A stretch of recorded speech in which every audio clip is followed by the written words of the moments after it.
Hey, what's happening, all you huntsmen and hunchwomen out there? I'm Duuz-Diz-Din, and let's jump into this episode because there is so much content.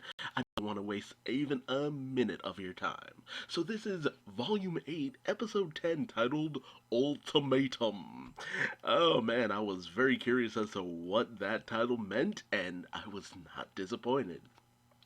Baby, it's all about Ironwood and his continuing descent into villainy.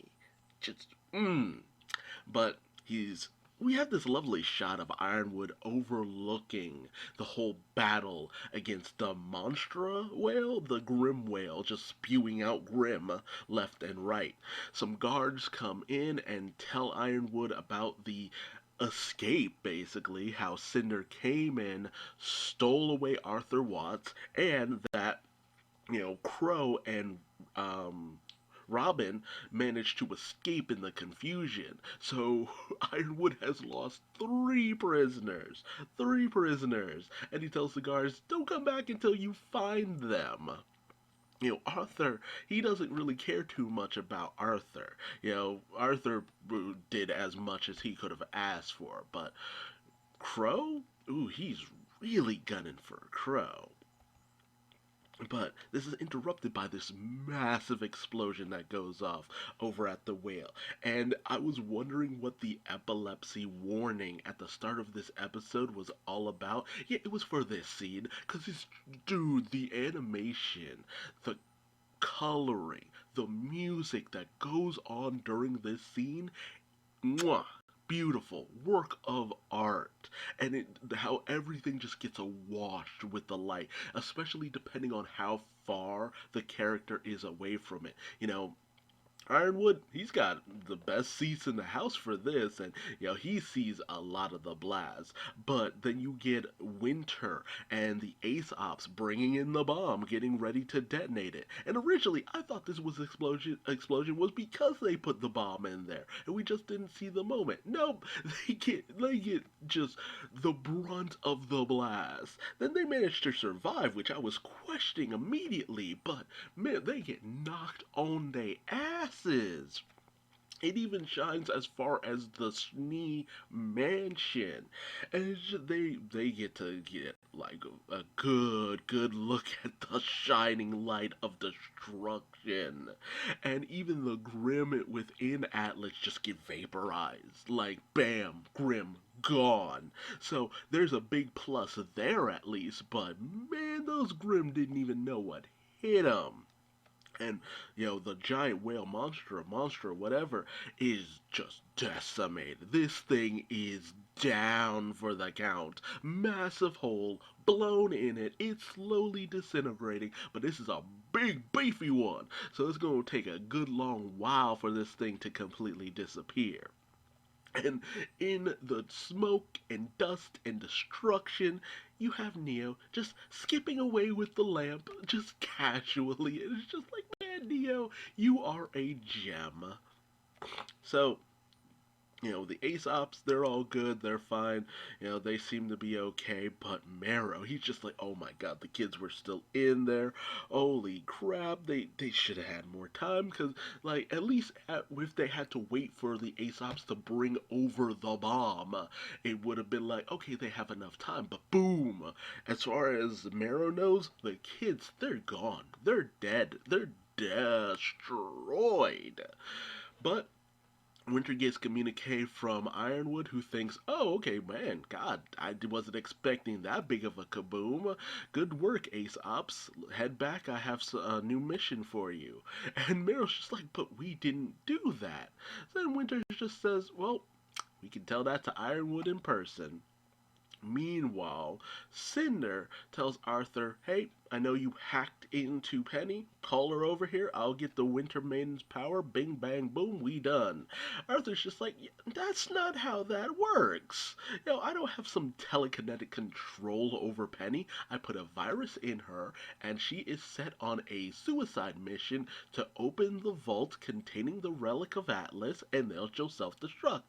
And Cinder's just like, yo, I need her. I can't get the Winter's Maiden's power if she just blows herself up. But in a moment where Uh, Cinder full on threatens Arthur. It's just like, I'll drop you over the edge and I'll just go get the Winter Maiden's power myself. Head down to the vault and get that. And Arthur, in a moment I was not expecting. Like, I figured he'd be sniveling, he'd be groveling, he'd go over to Cinder's side in order to save his own skin, which, makes it very obvious it would mean going up against Salem, because they both say it's just like she'll pull herself back together soon enough. But Cinder's all like, oh, I'll just do what I want before Salem pulls herself back together. And Arthur calls her out on her bullshit. Like, not just a little bit, like entirely. And the cojones on this man. Yo, dude. Like, he calls her out on everything. I don't think he mentioned the loss of her arm, that beacon, when she got the um spring, summer. I always get them confused. Her maiden powers, but he calls her out on the whole events of, when she tried to go after Raven and how she just got decimated. Great plan, bringing all of your enemies to one place, thinking, oh, I'll kill them all together, and then nothing happened. And then the whole events of trying to go after the Winter Maiden, only for it to be taken by a friggin' android. Like, time after time after time after time, you go on these stupid little quests to prove yourself or get vengeance, and they never work out. Never once have they worked out for you, but you keep doing this time and time again, and you keep failing. You can't just be strong, you have to be smart, you have to be tactical, you have to think things through, and if you never do, you're going to keep failing the way you have been, and it's ultimately gonna get you killed. And like, yo, Arthur, dude, I was full on expecting him to die in this moment. Like, oh, this dude's dead, he's gonna die. Nope. She puts him down, goes over to the side of the building, and just sits and starts crying. And I'm just like, holy fuck, holy shit, wow, yo, whoa. I was not expecting this. Now, granted, I don't feel sympathy for Cinder. I really don't. To a degree, for her backstory, yes. But after everything she's done, not so much. But at the same time, that just goes to show it takes a monster to make a monster. And yeah, she is a very emotionally unstable person, but at least she isn't Azula unstable, because Azula would have fried Arthur in a second. So I wonder what's going to come of this moment. Like, what comes from this? Does Cinder become a better bad guy because of Arthur's guidance? What happens now? Really does make me wonder. Meanwhile, Yang gets a communique from Blake, Rwby, and Weiss telling them the best way to go in order to get to where they are, and they're just glad that everyone is okay. We see that Oscar managed to survive despite the fact that he was very close to the epicenter of all that. Like, yo, dude, nice surviving. But Hazel, not so much, and Emerald is very broken up about that. So, on their way to meet up with the rest of the gang, yeah, Yang's not too into trusting Emerald. And Oscar's just like, look, you don't have to, but, like, maybe we could bring her over to our side. Maybe we can do something with her. She already betrayed Salem, so she's already an enemy of Salem, but Emerald's just like, look, just let me go, and you'll never see me again. But John's like, yeah, no. After everything you've done, yeah, we're not doing that. But Ren, with his newfound sense of zen, is just like, look, she's, you can't give in to fear. You can't let fear dictate your every move. We have to think this out thoroughly. She could, in fact, be a big help, but Yang's having none of it. She lost an arm at the fall of Beacon, and Jean lost Spira. So, yeah, they're not too into trusting a friend of Salem who helped to cause all of that. The faction who helped to cause all of that. But Oscar tells them, look, her abilities, her powers, her skills could really come in handy. I'm not saying forgive her, but let her help us. She could be an asset that we really could use, that we really could need. And it's pointed out that Oscar's been doing this whole thing of trusting people he never trusted before simply because of the fact that Ozpin is back, much to the shock of everyone. But he states that it's only because of Ozpin that they were able to escape. Ozpin took the torture that was meant for Oscar. He took all of that upon himself that so that Oscar wouldn't have to suffer through that, and it was through gaining Ozpin's cane that he was able to unleash all that kinetic energy that Ozpin had been saving up for lifetimes. Like that was lifetimes worth of energy that was stored up and unleashed. So it only has so much of a charge now, and next time they use it, they got to make it count. But it was left up to Oscar's the judgment on how it was used. Ozpin has shown a lot of trust and faith, and Oscar wants to repay that in some way, shape, or form. But the gang ends up coming upon where all the refugees of Atlas have basically camped out for the most part. With everything going on topside, this is where they've all been packed into. And Emerald gets to see full on everything that she's been involved with and what it's cost a lot of people.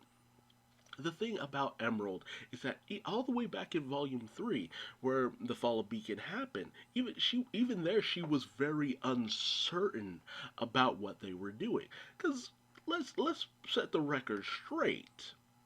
When it comes to like of Cinder or Mercury or Arthur, like these are bad people who full on just kind of relished in what they were doing. But Emerald, not so much. She's a thief from the streets. She has no skin in this game. She has no vendetta against the world. She's a thief. She steals things to survive. And the only reason she joined Cinder was to repay a debt. Which isn't something bad people really take stock of. Hell, even Mercury pointed that out. It's just like, yeah, you're not set up for this life. Mercury raised to be a friggin' assassin. Of course he has a very devilish moral compass, but Emerald? No, no. She's a thief. She's a street rat. She steals to live. But to see people living in this terrible situation, fearful and alone and scared, yeah, of course she kind of sees this and isn't okay with this because she has more of a heart than most of the people on Salem's side. Maybe Hazel, but Hazel's heart might not be where it's supposed to be anymore. So, and Oscar continues on that, trying his best to convince Emerald that, hey, we could really use your help. You could be a valuable asset. So if there's anyone who could possibly make a good ally to the team, it would be Emerald, despite everything that she's done. I don't think she should be completely forgiven, but I do believe that she could be a good asset and could shave off some prison time for all she's been involved in, if nothing else. She still needs to go to jail in some way, shape, or form, but I don't think it's like a lifetime sentence, like a year at most, maybe 2, maybe 5. It's hard to say, but yeah, she's not really bad guy. Meanwhile, the Ace Ops arrive to tell Ironwood, yeah, that payload, it wasn't us. It was something else. We still have the payload. Hey, we didn't have to waste a resource. And Ironwood fills them in on everything that they've lost, including the escape of Arthur, Crow, and Robin, how they've all managed to escape. And Harriet, like, she's ready to go. Like, she's still full on, seems to believe that Crow was responsible for the death of Clover. You need to chill out, lady. It ain't like that. But with the fact that he doesn't know if Arthur truly programmed Penny to come back to him because she hasn't arrived yet, he needs to figure out a way in order to get the power of the Winter Maiden. But he then realizes, oh right, you captured Jean, Yang, and Ren. we can use that. Use her friends in order to draw her out. And I love the expression that Winter has because it's just that moment of oh, because you don't know if she's thinking, oh shit, I let them go, or oh shit, he's planning on using these children as bait. Like, dude, what the hell? Like, I love the facial animations on these characters because it just speaks volumes. And Harriet, being the little shit of a snitch that she is, outright tells him, yeah, well, Winter let them go. They went into the giant Grim Whale and they done got nuked. And of course, Ironwood flips his shit. It's just like, that was the only sense of leverage I had in order to get Penny back. What can I do now? But this tantrum is interrupted by communication telling him that drones from the Schnee-Dust Company, drone ships are heading down to Mantle. And he's just like, right, of course, Mantle. That's it. It's always been about Mantle. Mantle, Mantle, Mantle. I can use this. And it's just like, oh god, Ironwood, what? What are you doing now? What are you doing now? What shitty thing are you doing now? Meanwhile, Cinder gets a communique from Neapolitan, who's just like, I got your relic. Yo, meet up, fulfill your part of the plan, and you'll manage to get both that and the way to activate it. So she's using that as leverage over the thing that she wants, which I'm still kind of shaky on what exactly Neo is after. It's really interesting and kind of weird, but I'm all for it. Finding out what Neo is truly after, let's go, let's get it. But and Rwby's team meet up, have their big hug fest, and we get the sweet tender moment between Yang and Blake where I was just like, kiss, kiss, kiss, kiss, kiss, and they didn't kiss. Dang. Maybe next time. But then Ren's just like, where's Nora? And Weiss gets ready to break the news to him about his girlfriend. And Rwby sees her, friend Oscar, who I do not ship them at all. Don't make them a couple, please. No, I like them as friends.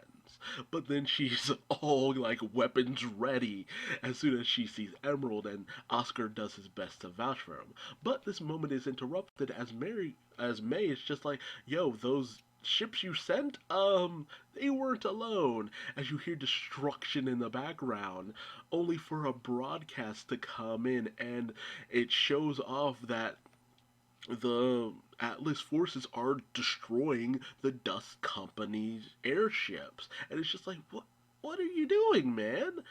Did, why would you cut off their escape of all things? And I'm just like, oh, Ironwood, what are you? Oh my God, he's basically making it so that they can't be able to escape and holding them hostage.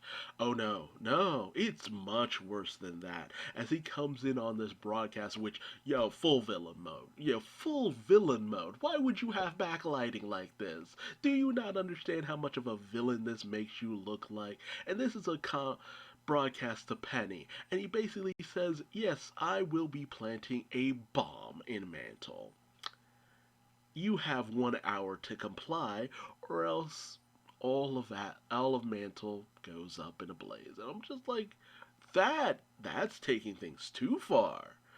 Ironwood, there was some sense that you could save Ironwood's soul up until a certain point. But that crosses the line. Everything that he's done up until now, there was some sense that maybe we could go back. Maybe he could be saved. Maybe he could be turned back into a good person. This is the nail. This is the last nail in the coffin. Ironwood needs to die. No ifs, ands, or buts about it. Everything else that he did, there was some sense that maybe, just maybe, he could go back. He killed that councilman. That was terrible. You shouldn't have done that. Why would you do that? But maybe, just maybe. No, you're threatening innocent civilians. This is no longer a coup. This is no longer martial law. This is genocide. This is genocide. Wiping out an entire people to get Penny to come back to you. And, like, I love the look that Arthur and Cinder give each other because it's just like, yo, the fuck, man? The fuck? What the hell, Ironwood? Iron douche?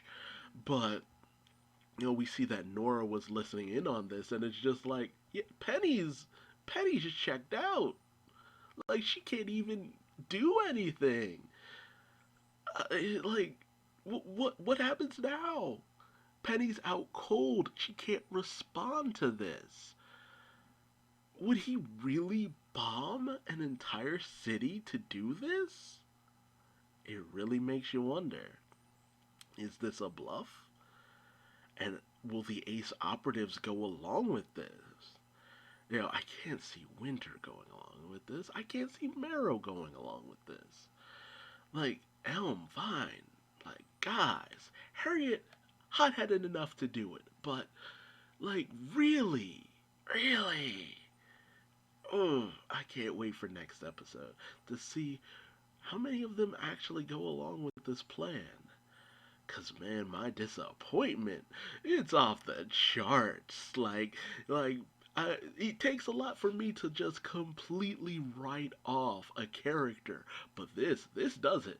This does it. Like, he's gone full Danzo from Naruto. Like, yeah, no, kill the bastard. No, kill the bastard. End of the episode. Like, I love these works of art and concept art and stuff like this, just showing the sheer scale and devastation of the monster and the giant hole that was blown in it. Like, dude, that's enough to decimate like a huge chunk of a city. And like, that blast was wicked. Like, man, say magnifique. Good stuff. And that rooftop talk between Cinder and Arthur, that went places I was not ready for it to go into, and I am all for it, baby. I am all for it. And that moment underground where the gang sees all the refugees and stuff. I love that in the concept art, it's made very clear these are the rich bourgeois people. Yes, they are in refuge, but unlike the people of Mantle who are in a cave, they're just in a subway system. It's only slightly piss-filled, thank you very much. But it just goes to show, it's just like, yep, it's the rich hoity-toity people and all that good stuff. But all in all, some great moments in this episode. This was a long review. Just so much happened. So much happened. Plot points and emotional points and this, that, and the other. Like, there's no wonder why the crew always has to cut certain scenes from an episode out, because they pack a lot into these episodes nowadays, and I am all for it. But tell me your thoughts in the comment section below. What did you think about this episode? What did you think about Ironwood's ultimatum?